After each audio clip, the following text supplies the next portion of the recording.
Imagine leaving a meeting feeling energized, inspired, and like your voice truly mattered. Sounds pretty rare, right? Like, really? I'm not sure that actually is going to ever happen. Well, what if in every meeting you had and that you ran, you could leave people really feeling just like that? Okay, well, I'm Heather Younger, and today I'm going to talk to you about and show you how to transform your meetings from mundane to motivating using the power of caring leadership and active listening. So let's dive in. So what is your current state right now? As we think about meetings, it's the biggest complaint you see out there. I've seen in surveys. I've read thousands and thousands of surveys.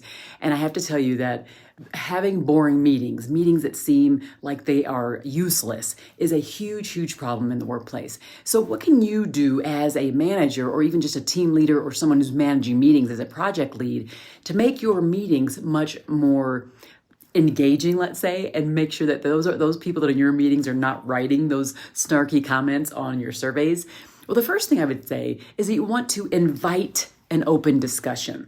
And if you are someone who has authority, do not use your authority to be the first person to express your opinion. You can set the mark. You can ask them what it is that they might want, but then you need to be quiet and invite other people around the table to share their ideas.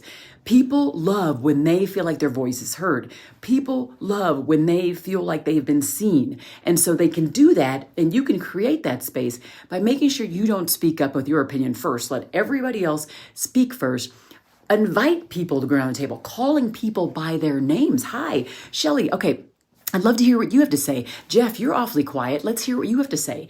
The second tip I would say, aside from just inviting people to speak, is recognizing when they do use their voices. So when Jeff does pipe up, go, oh, that's an amazing idea, Jeff. And when Shelley does say something, say, Shelley, gosh, that's amazing. Can you say more? And then ask them even to talk to each other just inside the meeting. Making them feel like they're contributing to the workplace will make them feel more engaged in what's happening there, which will make them want to do more there, which will obviously increase their productivity, which will help them improve all the other things and the outcomes you're looking for inside the workplace. So that idea of opening it up to everybody, making sure that you recognize the people who actually do speak up.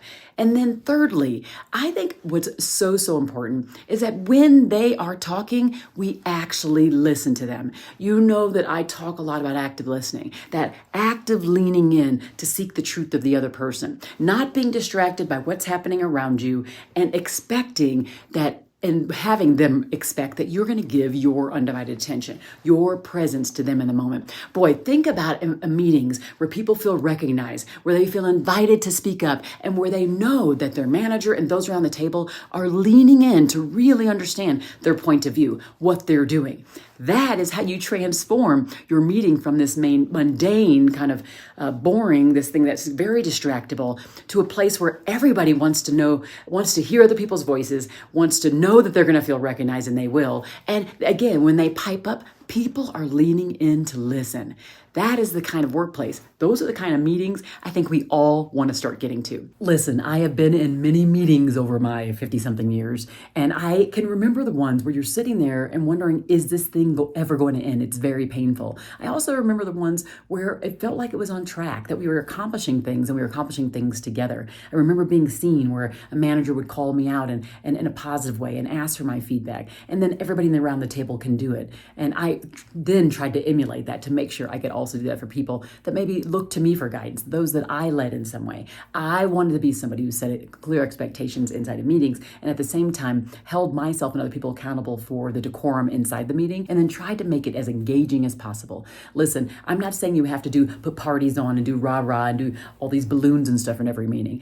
That would be nice sometimes, particularly if it's a specific celebration. What I'm really talking about is deeply engaging people in the work to be done. So I hope that you will be on this journey of not even just trying to lead yourself, but also learning to express more care and concern for those around you by leaning in actively, by making sure that they see your eyes on them. You are, and they are together, that relationship that you're forming, the most important thing that happens at work. Because when that connection happens, people are more motivated to stay still, to be in there, to engage on topics that move the business forward. They are more engaged and more willing feeling to go forward and be more productive, to meet the team goals and the organizational objectives? Why not put the time in to design our meetings that imbue a level of respect and importance to every single person around the table and make people feel heard and seen finally at work? Because as we know, it's not something that's very common. So hopefully you'll join me on this journey. I look forward to hearing all the positive steps you're going to take and all of the examples of how it paid off for you. Go ahead and make sure that you send me a personal note to let me know this is all working for you, okay? Oh gosh, caring leadership all around. Let's go do it together. Take care.